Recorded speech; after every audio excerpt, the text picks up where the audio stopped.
Olá, seja muito bem-vinda a mais um Podfly. Eu sou Raquel Almeida e hoje nós vamos falar sobre um tema muito importante, de extrema necessidade, de um livro que tem o próprio título do nosso tema, de uma pessoa super especial, e você já sabe quem é, claro, doutora Rosana Alves. Nós iremos conversar um pouco sobre o livro dela, Abundância na Falta. Gente, e que honra tê-la aqui conosco no Podfly, esse podcast que é feito para você, mulher. Então, sente-se, pega a sua xícara de café e vamos juntas, porque nós vamos bater um papo muito gostoso com a doutora Rosana. Doutora Rosana, seja bem-vinda. Eu estou muito feliz de estar aqui. Obrigada por esse convite. E todas vocês, com certeza, são bem-vindas a este espaço acolhedor e que entende sobre as necessidades e expectativas da mulher. Isso. Poderia falar um pouquinho sobre o seu currículo, quem é a doutora Rosana? Apesar de que eu acredito que todo mundo a conhece, né? Bem, eu sou a doutora Rosana Alves, né? Aqui nos Estados Unidos eu sou Rosana Mota, para quem não sabe, mas... É o sobrenome do esposo. É o sobrenome do esposo que eu adotei aqui, né? Então, eu sou casada com o André, mãe da Angelina. De sorte, né? Mãe de sorte. Eu mais ainda sou mãe da Angelina, uma garotinha com 9 anos de idade. Sou graduada em psicologia pela Universidade Estadual Paulista e fiz mestrado, doutorado e 3 pós-doutorados nesta área incrível. 2 pós-doutorados em neurociência especificamente, né, com esse enfoque, e 1 em cardiologia, acredita? Uau. Mas tudo estudando a mesma proteína e etc. Então eu tenho aí 26 anos de carreira. Uau. É muitos anos, né? E muito estudo. Estudar é bom, né? Ai, doutora, eu oro, assim, sabe? Pra que Deus me dê, assim... Tem gente que nasce com esse dom, né? Eu vejo a necessidade, mas tem gente que... Eu acho que cada um de nós gosta de estudar alguma coisa, ou com uma metodologia diferente. Sim. Então, eu gosto do acadêmico. Tem gente que entende mais da vida, do dia a dia, das suas profissões. As profissões, elas não são só importantes se elas têm um viés acadêmico, mas o quanto você se atualiza, o quanto você se envolve naquilo que faz. Então, todos nós temos a nossa importância, né? Sim. E quanto tempo que você está aqui nos Estados Unidos? Bem, já estamos aqui há 11 anos. Uau! 11 anos. A Angelina já nasceu aqui, então já é uma jornada aí de algum tempo, né? E deixa eu te fazer uma pergunta. Eu sei que você fala um pouquinho nos seus livros, né? Porque você tem 2 livros, né? Mas eu gostaria de ouvi-la. O que te levou a estudar, né? Esses pós-graduação em neuros, né? E o que te motivou? O que te levou a estudar o cérebro? Sempre gostei de estudar. Eu até brinco. Eu sei que vocês já me achavam doida, agora vocês vão achar mais ainda. Só em podcast de amiga que a gente conta essas coisas. Porque nós somos amigas. Somos amigas. De infância, né? De infância. Gente, eu na adolescência, até durante a faculdade, eu achava um desperdício namorar. Sim. Ai, que preguiça. Uau. Porque não dava para comparar a alegria e o prazer de ler um livro com namorar. Eu não podia desperdiçar o tempo, sabe? Então, eu sempre gostei muito de estudar. E eu sempre fui muito curiosa. Então, quando lá na infância, a minha mãe falava assim, olha, tem que comer cenoura porque faz bem para as vistas. Então, eu ficava assim, gente, como que a cenoura que eu estou comendo vai ficar tão pequenininha, para chegar na minha visão, nos meus olhos. E o que vai acontecer para eu conseguir enxergar melhor? Então eu era muito curiosa. Eu queria saber como que 2 pessoas que não se conheciam depois se tornavam tão amigas. Eu achava isso incrível. Como que a gente conseguia desenvolver isso? Então eu sempre fui muito curiosa. do corpo humano, das relações humanas. E também era o grande sonho dos meus pais estudarem. E eles não tiveram essa oportunidade. Então era como se eu estivesse realizando o sonho deles. Então acho que foi tudo isso. Eu sempre gostei de estudar, eu sempre gostei de transmitir conhecimento, nunca quis ser professora. Eu sempre falava, eu serei tudo na vida menos professora. E hoje eu amo dar aulas, né? Eu amo estudar, eu amo compartilhar um conhecimento numa linguagem mais acessível, para que qualquer pessoa, mesmo aquelas que não tenham essa especialidade, possa entender do que eu estou falando. Então eu acho que é daí que vem essa carreira, esse gosto por estudar aquilo que é complexo. Não é uma inteligência, mas um gostar mesmo desse caminho, sabe? Com certeza tem uma inteligência sim. Deus é bom, os amigos também acham, então a gente vai ali, né? Mas o que eu acho bonito do que você falou, que tipo, seus pais não tiveram a oportunidade, e você de uma certa forma, talvez eu pudesse dizer, quis honrá-los, né? Mas você não quis fazer talvez uma profissão que eles, vamos supor, talvez sonhou. Isso não foi mesmo. E às vezes acontece, não é? Com as pessoas, com os adolescentes, com os jovens, né? Ou os pais querem que os filhos sejam ou estudem aquilo que eles um dia talvez não tiveram oportunidade. Isso é lindo, né? De você... Eu vou honrá-los, mas fazendo a minha própria história. Isso é tão interessante. Meu pai queria que eu fizesse engenharia civil. Porque ele era construtor, pedreiro, e eu sempre gostei muito de cálculos. Sempre gostei de matemática, de exatas. Sempre amei. Tá vendo que é inteligente? Não, eu gostava. E aí, meu pai falava assim, faz engenharia, filha. Faz engenharia. Quando eu estava próximo de prestar o vestibular, eu fui brincar com a minha mãe, né? Falei assim, mãe, eu só tinha condições de prestar 3 vestibulares. Falei assim, mãe, me fala um vestibular aí. O que eu deveria prestar no Unesp? E minha mãe prontamente falou, psicologia. Eu até ri e falei assim, mãe, a senhora sabe que não tem nada a ver comigo. Eu não tenho nem paciência para ficar escutando as pessoas. Minha mãe sempre muito exata, muito óbvio tudo para mim, né? Não que fosse fácil, mas para mim algumas coisas eram óbvias. Aí eu falei assim, mãe, por que psicologia? E ela me falou assim, filha, porque os cristãos estão entendendo muito sobre Deus, ou estudando muito sobre Deus, nada sobre o ser humano, estão tentando unir os dois. Uau! E por isso que não tem dado muito certo. Porque precisamos entender que nem todo choro é falta de oração. E aquilo me marcou. Que lindo. E eu falei assim, a minha mãe é tão sábia e tão temente a Deus.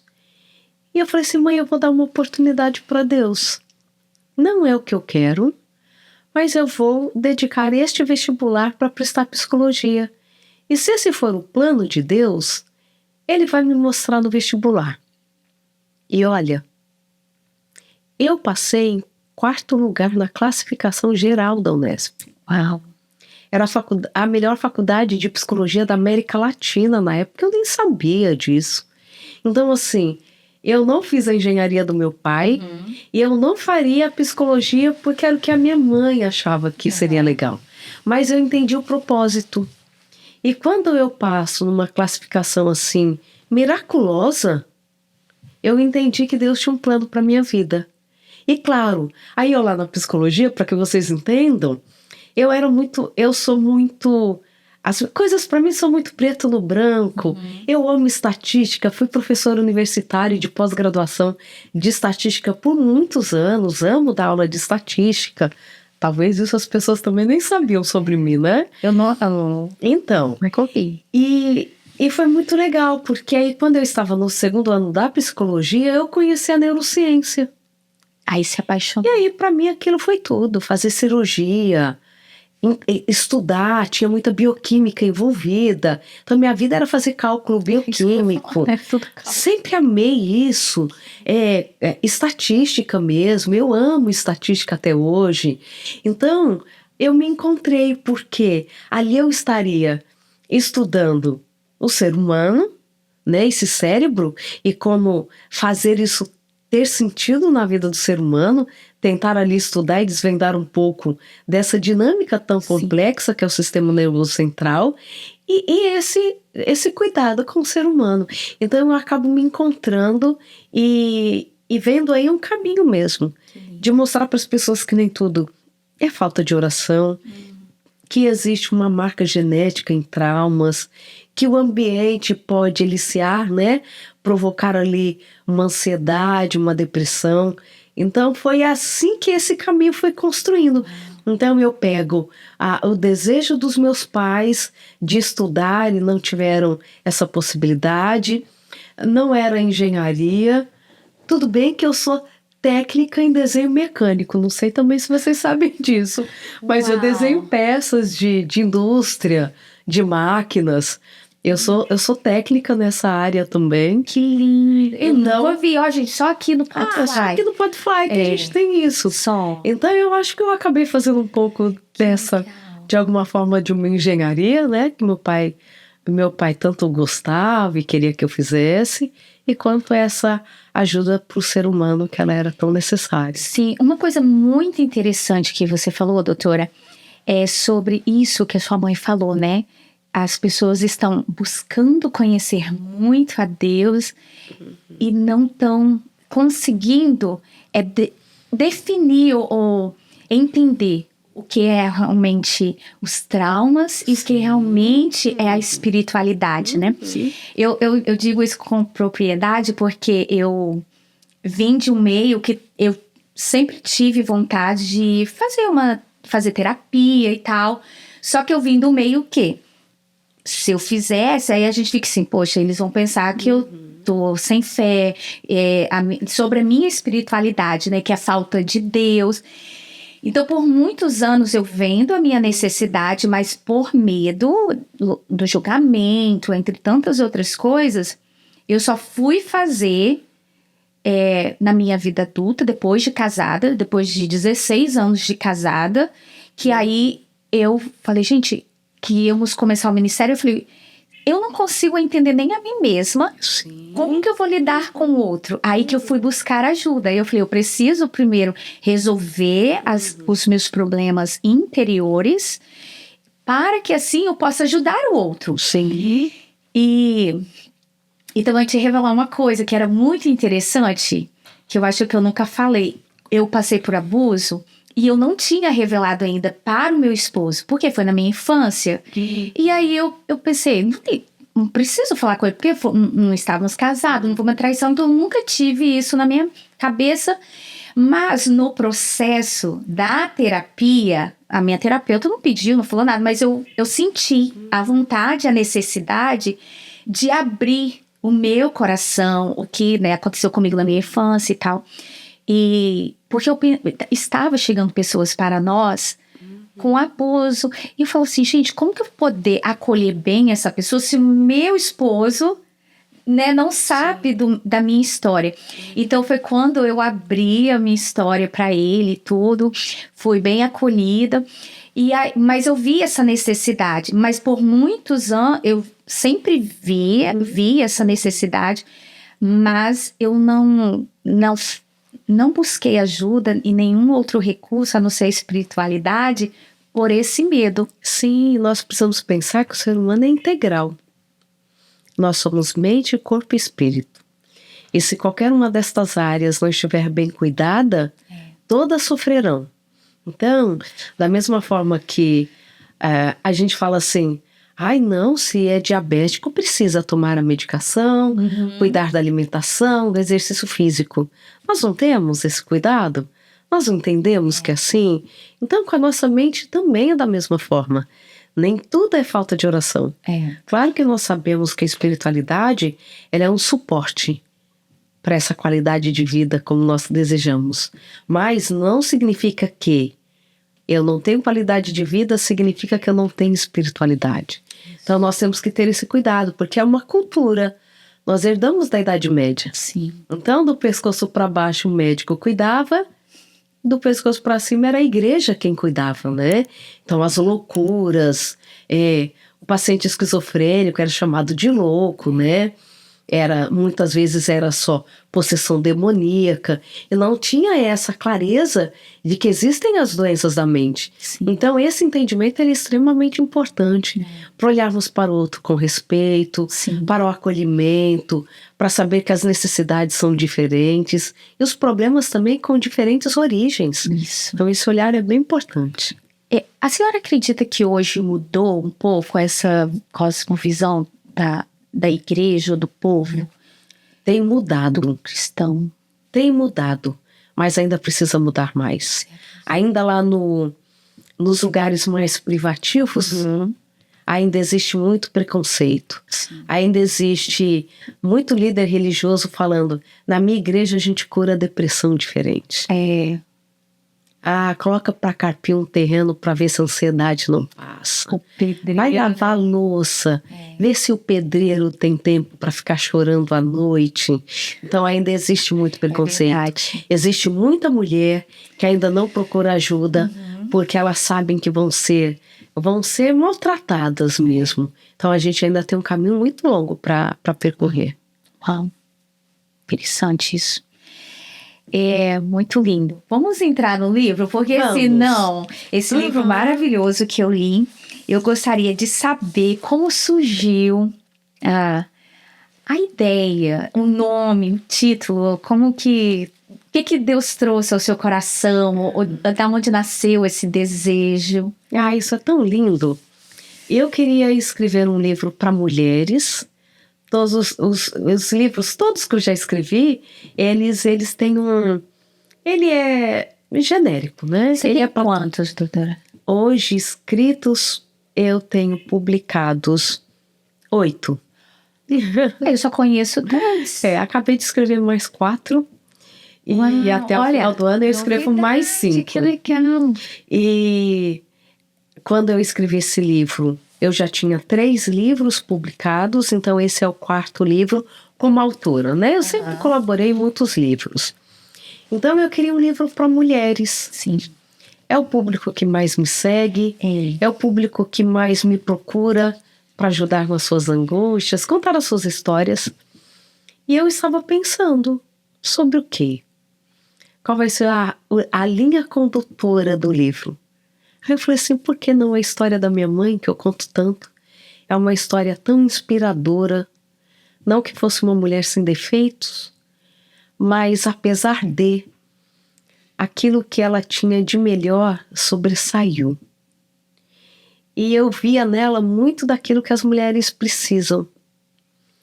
E muito do que as mulheres são. Com as suas vulnerabilidades, com as suas faltas, com as suas escassez, mas podendo abundar naquilo que lhes faltava. E eu escrevi esse livro em 4 semanas. Porque ele era de uma experiência. Claro, tinham coisas que eu já tinha escrito para outras situações, né? Então eu aproveitei ali para o livro, mas o fio condutor, como tudo eu fui amarrando, ao contar a história da minha mãe, foi nesse prazo. E o título do livro, na verdade, ele já havia surgido antes. Eu estava dando uma palestra em Suzano, um pouco depois daquele massacre na escola. E na plateia, assim, tinham muitos pais, muitos parentes de vítimas daquele atentado na escola. E eu contava a história da minha mãe. E no final da minha fala, e eu falo isso no livro, sem ter pensado naquilo, quando eu termino a história eu falo assim, a minha mãe me ensinou que é possível viver a abundância na falta. E eu falei isso sem pensar. E aquilo me tocou profundamente. E eles colocaram como tema daquela mensagem no YouTube, vivendo a abundância na falta. E foi tão significativo que aí eu não pensei 2 vezes de colocar o título do livro, Abundância na Falta. Porque a minha mãe me ensinou que é possível viver a abundância na falta. Sim. Com a sua história de vida. E ela ensinou que é possível para cada uma de nós. Dentro dos seus contextos. Uma menina que cresceu sem pai, sem mãe, perguntando para Deus por que ela não tinha os seus pais ali com ela. Alguém que cresceu rejeitada por muita gente. E foi a melhor mãe que eu podia ter.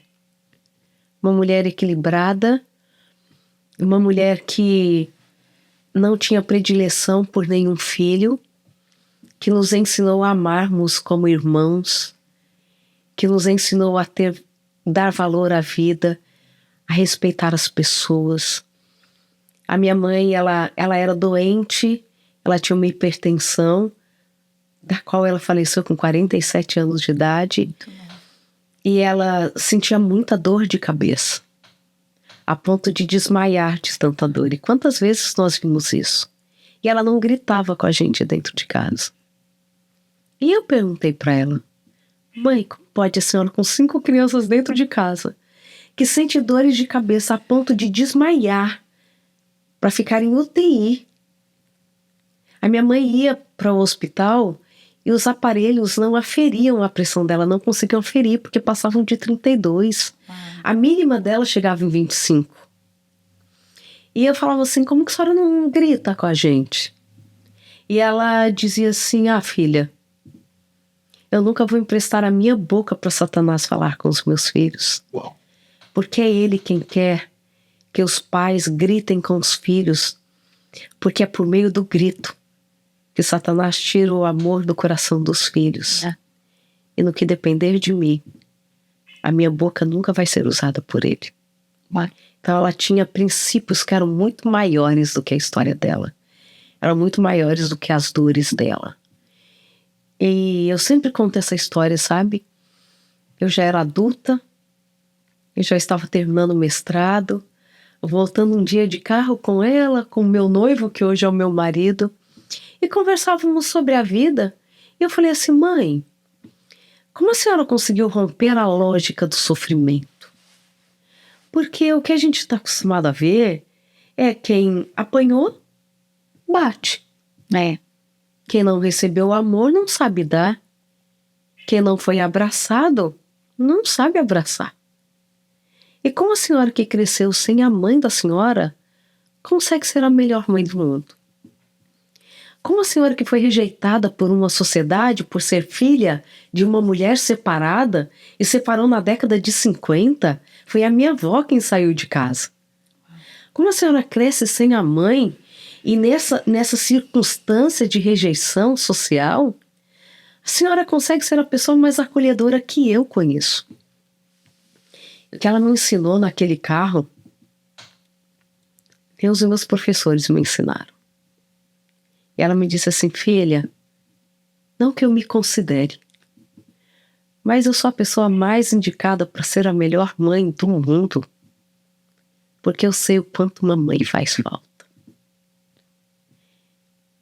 Eu cresci sonhando com o dia que a minha mãe ia aparecer e abrir a porta do meu quarto e dizer assim: filha, boa noite, a mamãe te ama. E é por isso que eu passo na porta do quarto de todos vocês, todas as noites, e digo: boa noite, a mamãe te ama. Que lindo. Eu cozinho porque não deve ter nada mais gostoso do que comida de mãe. Era o meu sonho experimentar o tempero da minha mãe. Uau. Então eu faço questão de cozinhar para vocês. Eu assim: você tá aí para casar e eu fico te pedindo para deitar no meu colo, porque não deve ter nada mais gostoso do que colo de mãe. Ela falou: você é a pessoa mais acolhedora? Eu sei o quanto a rejeição dói. Eu sei que estar assim num cantinho e ninguém se importar comigo. Ela falou assim: eu sei o que é me tornar uma adolescente, no calor que naquele vilarejo fazia, e a minha avó fazer sutiã de borracha, e ninguém se importar com isso. Então, quando eu vejo alguém precisando de alguma coisa, filha, é como se eu estivesse naquele cantinho de novo. Então, eu ser acolhedora é porque eu sei quando a rejeição dói. Então, naquele carro, minha mãe me ensinou que é possível viver a abundância na falta. Aquilo que a gente não recebeu, nós somos as pessoas mais indicadas para dar. Porque a gente sabe o quanto que aquela escassez custou pra gente. Então, esse é o livro do coração, sabe? Esse é o livro onde eu falo a consequência do trauma que a minha mãe sofreu em ser deixada ali com a minha bisavó aos 2 anos de idade, Então, o que é o trauma no cérebro de uma criança até os 3 anos de idade? O que é epigenética? O que é a rejeição, desamparo aprendido que muitas crianças vivem? Mas, sobretudo, o que a gente pode fazer com essa história? Então, eu aprendi com a minha mãe, e eu coloco isso no último capítulo do livro, que é sobre legado. E mais importante do que a nossa origem é o nosso legado. Isso foi lindo. Porque a gente não pode mudar o passado. Mas a gente pode escolher o que nós queremos deixar para os outros. Não que vai ser perfeito. Não que a gente tem que fazer isso para encontrar um lugar ao sol. Ou dar mais do que a gente é capaz de dar. Sabe, não é um fardo não que eu quero colocar sobre vocês. Mas privilégio. A gente pode dar o que não recebeu. Se deu certo para minha mãe, dá certo para todo mundo. Minha mãe faleceu, né?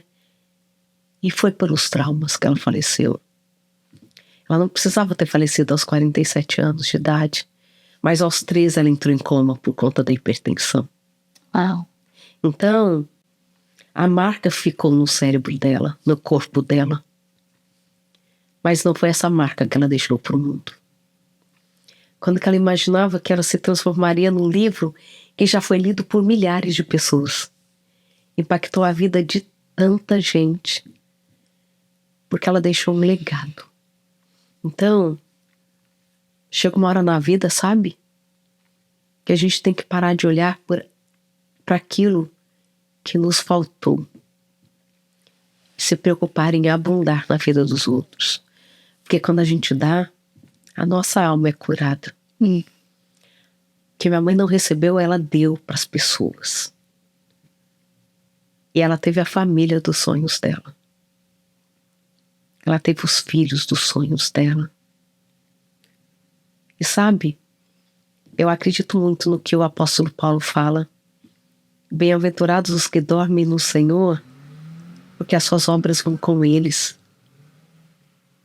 Então, o nosso legado não morre. E é por isso que a gente tem que viver com mais intencionalidade. A minha mãe faleceu numa quarta-feira chuvosa.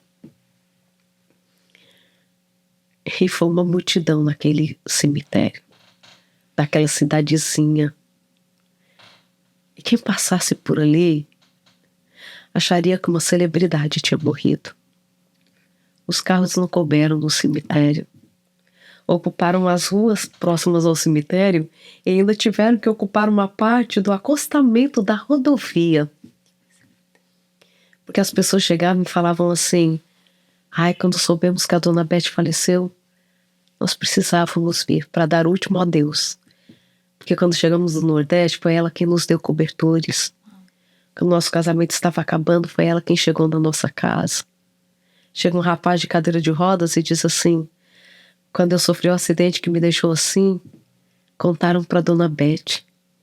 Ela veio na minha casa para me mostrar que valia a pena continuar vivendo mesmo assim. Em frente da nossa casa tinha um rapaz homossexual. E todo mundo rejeitava aquele moço. E pensa, eu tô falando de quase 40 anos atrás. E a minha mãe tratava aquele rapaz com tanta dignidade. Uau. Quando ele teve que fazer uma cirurgia, a minha mãe ia lá todos os dias levar comida para ele e cuidar dele. Uau. Esse rapaz foi no velório da minha mãe 30 anos depois. Porque ele falou assim: a dona Beth foi a única pessoa que não me rejeitou. Sabe? Então, quando a gente está ocupado com legado, não é desmerecendo dor. Mas quando a gente está mais ocupado com legado, a gente tem menos tempo para permitir que as faltas, os traumas tomem conta da gente. Interessante isso aí que você falou, doutor. E eu estava aqui pensando, né? Talvez você já tenha até respondido. Eu acho que a gente olhar para o que já temos, né? Mas é um desafio, né? Claro. Viver, entender sobre o legado. E realmente, assim, quando a gente entende sobre o legado, que eu vou deixar, realmente tudo muda. Mas é um lugar de vitimismo que às vezes, também não sei se eu poderia dizer esta palavra, mas que a gente fica tanto lá no que fizeram, no que aconteceu comigo, e também, porque se não tivesse feito isso comigo, eu estaria já aqui ou ali. Mas eu tenho aprendido isso, focar no legado e para quem eu quero deixar o legado. Porque eu acredito que o que acontece conosco, às vezes, é que nós queremos deixar o legado para o outro, lá de fora. E a gente esqueceu que o outro, meu irmão, é os que estão dentro da minha casa, é os meus filhos, é o meu esposo. Eles precisam falar bem de mim.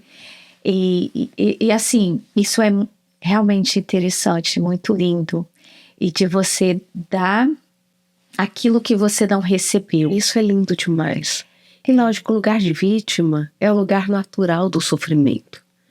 Não é que a pessoa quer ser. Sim. É o lugar natural da dor, do trauma. Então, não é um movimento simples mesmo. Exige muito, é custoso. E nem sempre você vai chegar lá do jeito que planejou. Mas uma coisa é certa, você não continua no mesmo lugar. Isso já é importante. Então, para quem acompanhou aqui, essa conversa tão boa, né? Obrigada. É um lugar de pensar, sabe? O que você vai deixar? Viktor Frankl, ele fala, e é lindo, né? Tudo que ele escreve. O livro Em Busca de Sentido, para mim, é um dos livros que você precisa ler. Ele fala que quem sabe o porquê enfrenta qualquer como. Quando nós temos clareza, por que a gente quer viver? Porque nós fazemos as coisas, nós enfrentamos as circunstâncias.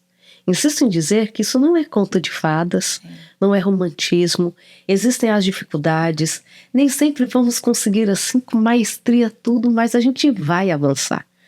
E de verdade, aquilo que a gente faz com profundidade, com verdade, dificilmente vai ficar sem um retorno, né? E às vezes o retorno não é pra gente, é para o outro, mas vale a pena. E às vezes nossos olhos também, né? Talvez nem verá. A minha mãe não viu. Mas isso que é lindo, né? Porque você testifica sobre ela, você fala, isso é o melhor, né? E o que acontece é que nós queremos ver. Eu acho que fica nessa briga, e porque nós queremos ver.